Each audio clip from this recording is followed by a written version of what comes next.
बहुत समय पहले की बात है, जब भारत की भूमि पर अनेक शक्तिशाली राजवंश राज करते थे। उनमें से एक था नंद वंश, जो अपनी अपार संपत्ति, विशाल सेना और शक्ति के लिए प्रसिद्ध था।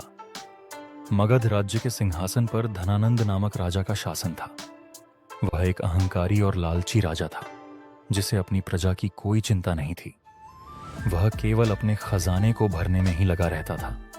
उसकी विशाल सेना में हजारों हाथी, घोड़े और सैनिक थे, लेकिन प्रजा दुखी थी। चाणक्य की प्रतिज्ञा उसी समय एक महान विद्वान आचार्य चाणक्य तक्षशिला विश्वविद्यालय में शिक्षा देते थे। वे नंद वंश के अन्यायपूर्ण शासन से बहुत दुखी थे।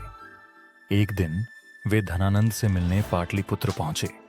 उन्होंने राजा को समझाने की कोशिश की कि उसे अपनी प्रजा का ख्याल रखना चाहिए और न्याय के मार्ग पर चलना चाहिए।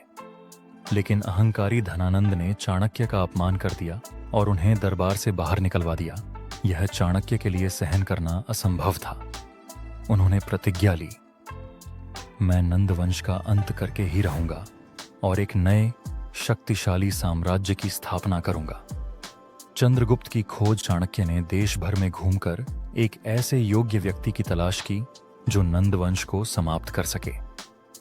अंततः उन्हें एक तेजस्वी और पराक्रमी बालक चंद्रगुप्त मिला। चाणक्य ने उसे शिक्षा दी, राजनीति, युद्ध कला और कूटनीति में निपुण बनाया। चंद्रगुप्त जन्म से क्षत्रिय था, लेकिन उसकी परवरिश साधारण लोगों के बीच हुई थी।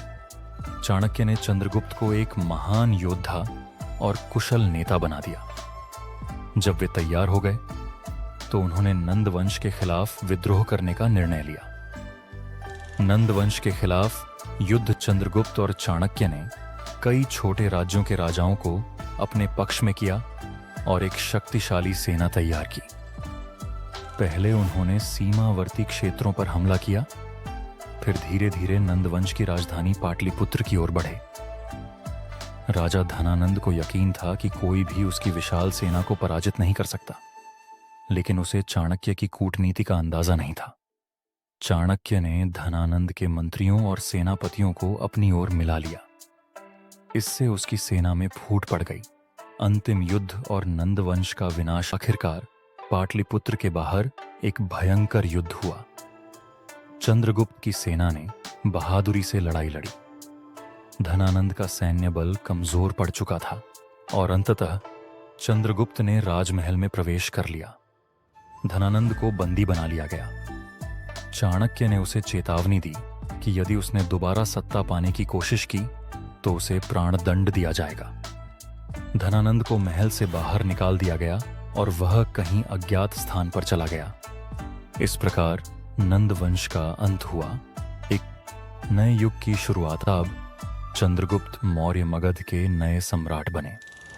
उन्होंने चाणक्य की सहायता से एक शक्तिशाली और न्यायप्रिय साम्राज्य की स्थापना की।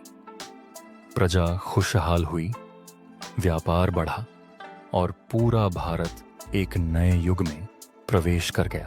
इस प्रकार नंद वंश का अंत हुआ और मौर्य वंश का आरंभ हुआ, जिसने पूरे भारत को एकता के सूत्र में पिरोया और इतिहास में अपना अमिट स्थान बना लिया।